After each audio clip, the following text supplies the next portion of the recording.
what it is, man. Detroit versus everybody, man. Detroit, we rep the hardest, man. We gain the hardest. You know what it is, man. Detroit, CJ, holla at your boy when we get home. All right, man, we back. Goodfellas Sports TV, we in the building. Gervonta Tank Davis did an interview on, what was it, Carpenter's podcast, and he talked about a few things. And he talked about how he ain't trying to knock out Leo Santa Cruz. He trying to show off his boxing skills to remind people he can fight. He talked about begging Al Haymon to fight Tevin Farmer and what Al said. He also was talking about, apologizing to Al Haymon for what he did to Redkach. And pretty much, he talked about Ryan and Tank, Ryan and Devin, and also he talked about how he prefers 30 over 35 and how he gonna make 130 pounds. So let's get into it. Check our boxing news playlists out. It should be interesting. Him and Leo Santa Cruz is getting into the ring, I think in October. I can't remember the exact date, but he said he can't wait for the fight. But hit that subscribe button, get the camera right. Bell icon button, share the video. Want to make a donation, share that video, man.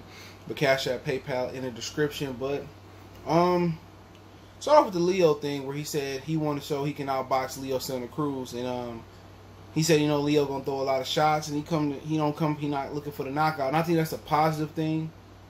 I know a lot of people gonna say, oh, he sound like Errol Spence, and and I said you want to wait for people paying $65, $75 for you to want to box. We want to see motherfuckers get knocked out. But I think if he coming in with that mindset from a boxing standpoint of view, that's excellent. It's exactly what I think he need to do, is to touch Leo, touch Leo, touch Leo. Don't load up and look for one or two big shots. Touch Leo, touch Leo, touch Leo, touch Leo. And then he'll know, he's smart enough to know to when to take Leo Santa Cruz out. So I think it's a phenomenal mindset on Tank that you got to give it to him. That's a mature thinking. Even if, that is the game plan they're going with, or that's just what he feel. Because that's what Leo want him to do. Leo want him to blow his load out on him. And he get tired, and Leo just take the later rounds, like on some Oscar and Trinidad stuff. How Oscar outboxed Felix for like the half of the fight, maybe into the 6th, 7th round. And they told Oscar to dance, and he ended up losing the fight. That's kind of what Leo want to do. Leo want to steal a round or two in the first round, and then down the stretch, he want Tank to get tired and take Tank into deep waters and drain him. Now, Leo's probably also thinking that Tank probably going to struggle to make 130, but he said he got a nutritionist, so I'm pretty sure he got a strength and conditioning coach as well, too. So I think he gonna make 130. I said that before, man. When you hear why he missed 135, he tried to make weight on his own. He tried to take the cheap way out. Now, I guess that's some news, but I like that. I like that mindset, bro. Honestly, people say, well, you was mad at Errol Spence for saying he didn't want to hurt Mikey. He wanted to show his boxing skills off. Exactly. Tank ain't said he didn't want to hurt him. Tank said he want to show he can outbox him. He already showed he can outbox versus Pedraza, but people act like they don't remember that. But I just think it's perfect for this type of fight for Tank. Touch, touch, touch. Pop, pop, pop. Put them together 3, 4 if he can. 5, 6 with that hand speed. He should be pop, pop, pop, pop, pop, pop, pop, pop, pop, and just touching them, not bang, bang. And then as you tire him down, and you I can take Tank power. I skins takes Tank's power. And then you hit him with the boom, boom. It's all she wrote. That's all it is. The real great punchers and the great ones, you know what I'm saying? After a while, it's going to be somebody that come up that can take your 1 or 2 shots. So the real great ones are the ones that can use intellect and that IQ to wear them in. Just touch them, touch them. You ain't got to go for the kill early on versus Leo Santa Cruz. Just touch them to the body. That's going to be my game plan. Keep the stick rolling, touch to the body, touch, touch, touch. And then when he start hurling over, them hands start dropping, rip that uppercut to the head. Touch back to the body. Work up and down. And Tank's smart enough. He got the ability. But still, I don't want to pay $65, which I'm not. But maybe I'll get buyer's remorse. I don't want to pay $65 and we get there and, you don't want to knock him out. We pay to see Tank. We want to see Tank because we want to see that power. But great game plan. Touch, touch, touch, touch, touch. And when you wear him down, you touch him or he get comfortable with the power, then you just lull him in and bang, bang, bang, touch, bang, bang. And then you're going to put him to sleep. Easy fight for Tank. You know what I'm saying? But if Tank can't make a boxing move with Leo combinations and Leo combinations freeze him, he look for 1 or 2 big shots, and Leo get out the way, down the stretch, Leo might win. You know what I'm saying? Be honest, I've seen stranger things happen. Leo might stop him off of stamina. You know what I'm saying? And work rate. But Tank got the right mindset. It's just touch, bang, touch. Mix it in. Make him feel comfortable with your power. Take half the power off. Body shots count no matter what, as long as you ain't real feather fisted. But I like the mindset coming in with him saying, I'm not looking for the knockout. I want to box him. And he can outbox Leo Santa Cruz, especially if he can counter and punch it between a lot of those slap punch combinations. He brought up that he beat Broner in the amateurs. He said he think he beat Gary in the amateurs. He didn't beat Gary in the amateurs. Gary said he demolished him, but he did beat Broner in the amateurs. So, Santa Cruz got a good pedigree behind him, amateur pedigree as well. But he said that he hired a nutritionist to make 130 pounds. So that's smart. It take money to make money and to keep making money in boxing. So I don't know why he didn't hire a nutritionist or why he didn't hire a strength conditioning coach for his last fight, versus Gamboa. And it showed, it truly showed him looking for 1-2 big shots and getting tired, hitting a slower moving target with an Achilles injury. And, he believed that his power is the end all be all. But throughout history in boxing, we've seen it with Julian Jackson. We've seen it with Matisse. We've seen it with George Foreman. We've seen it with Sonny Liston. We've seen it with Shavers, Norton. It's been so many big punchers. David Tua. You can't, eventually your power can't bail you out all the time. Sometimes you're going to need some skill behind that power. And a great boxer, a great all-around boxer, is going to be the slugger with no skill every time. And every time they fall in love with Kovalev power, they fall in love with Golovkin power. And I've been watching boxing so long that I know it's somebody that's going to be able to take that power or dispatch that power, and you got to have something other than power behind that. So, him going down with nutrition, people say, oh, you hate Tank. I don't. I'm just, he frustrating, though, but I keep it 100. I've been seeing Tank gonna make the weight the whole time. When I heard what Calvin said, he tried to make weight on his own, I said, okay, Tank. I've been consistent saying Tank gonna make this weight. Nobody want to believe me, but now he said he had a nutritionist, and I believe he probably gonna have a strength and conditioning coach. I've been supporting him since that. I said Tank gonna make that weight, but Tank talked about he feel better at 130. He said at 135 he feel heavier. At 130 he might stay there and make it home. He feel faster. He feel lighter, and maybe that is his weight. Obviously some things have to change for him to go back down there permanently in his lifestyle. As far as he should always be doing light training in between camp. Always should be running. Even if you in the Himalayas, being a player, you're in the Bahamas, whatever you're doing. And you in New York chilling, you should be out there, hitting the gym. Hit the meal for a minute, run the streets, do a little strength and conditioning coach, a little strength and conditioning during the day, and be done with it. It should be a lifestyle for him. If he just did that 5 days a week with his schedule, Tank could come into camp and he'll be able to hone his skills, and he'll be able to really be a dangerous fighter. It don't take much to get up every day, hit the gym, jog, weights or whatever, and your strength and conditioning coach can just give you a stay busy regimen to complete. You complete it 5 days a week. By the time your next camp come in, you ain't got to cut 30, 40, 50. Some of these niggas cutting 60, 70 pounds to get down the weight. You ain't got to cut that. He fight at 130. He hang around 145. I think 150. If all he got to do is cut 20 for a camp, for an 8-week camp, that'll be way better than cutting 60, 70, 180 pounds. I think he got up to something like 180. Easier. That's all you got to do is just get him a daily routine where he go work out. He keep the muscle mass down. He get the lean muscle on. And, he hit the treadmill for 30, 40 minutes, and that's it, So he said he feels way better at 30 than 35. He said he feels sluggish at 135 pounds. He feels slow. And that's because you wasn't fully there because you barely made the weight. It's a way you got to move up. You just don't move up 5 or 7 pounds.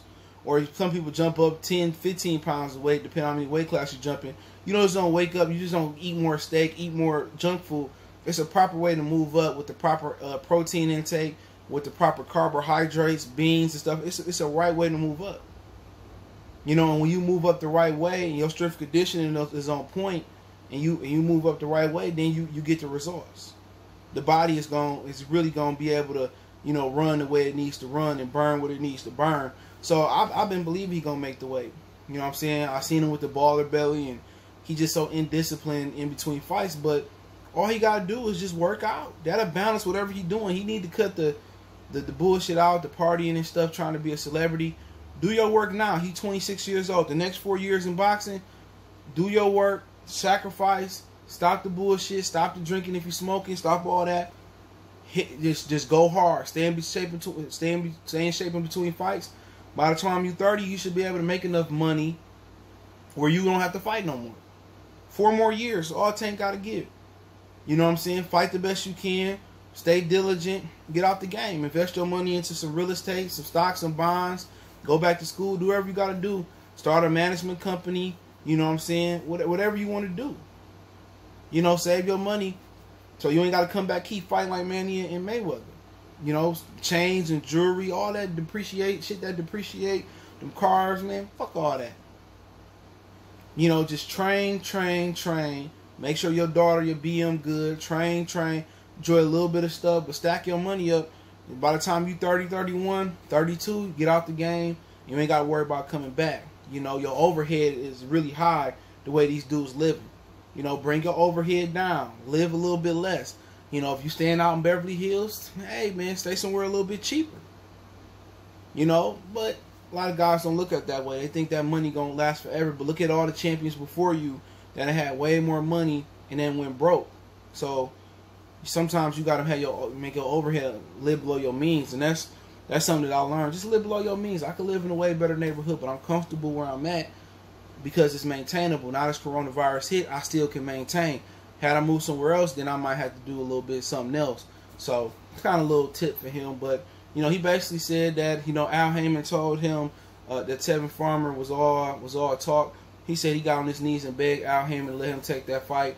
And Al told him that it's all talk, that the offers wasn't real, and that it wasn't real, so he couldn't fight him. So he said he begged Al to make that fight. You know, and Al wouldn't let him. He said the offers wasn't real, so I mean, it is what it is. So I can't say that he ducked him. We knew he wasn't ducking Tevin Farmer. I knew he was going to destroy Tevin Farmer, but obviously, Al is saying that $5 to $7 million wasn't there. So, I mean, and they offered $2 million, and you know it didn't happen. It is what it is. I knew it was going to happen. I knew he was going to knock Tevin Farmer dick in the dirt. And he said JoJo Diaz beat him fairly easy, but he said he begged Al. Al said it was all talk. So. I mean, if it was all talk and that's what Al was saying, it is what it is. I didn't see why they shouldn't make that fight. You know, even if it was for $2 or $3 million, they was over there paying Mikey Garcia $7 to fight Jesse Vargas. You know, but you know he delegated to Al. He begged Al for the fight, and they got to beg Al. People want to say Al don't have no power. They contractually obligated to do whatever they want. But if you read that lawsuit, he has to sign off on every boxing move they make. And if he don't sign off on them, they legally can't do it. So that's why he takes a lesser percentage for more power. So if the going rate is 33% for a promoter, you know, for a manager, Al is taking anywhere from 15 to 18%. So for that half decrease damn near, over half to get down to 15%, that 18% you giving, or whatever the hell it is you giving back, that is, you know, basically that's in return to give up power to control your own career. So that's the loophole, you know. But he went on and he said that he had to apologize to Al Haymon for doing Redkach like that and putting the video up. And I'm like, you had to apologize to Al Haymon for, what about apologizing to Ivan Redkach?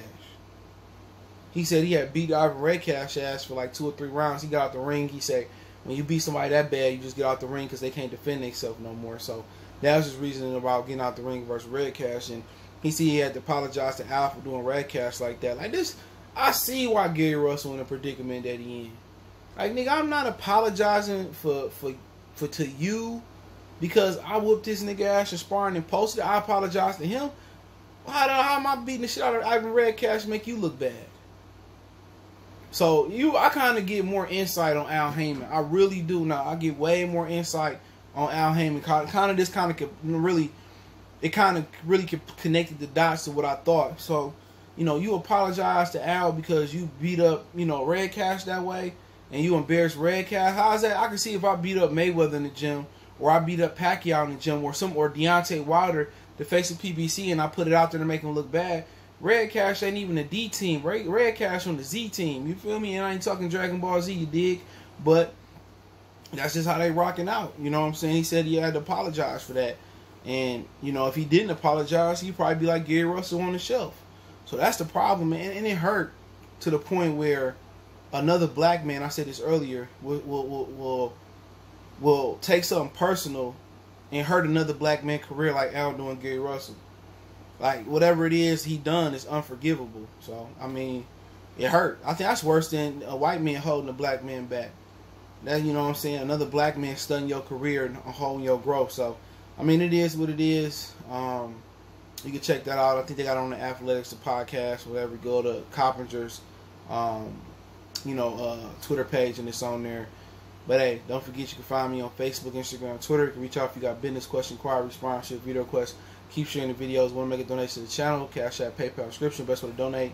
Share the video for your boy. Let me know what you guys think. One time for the one time we gone.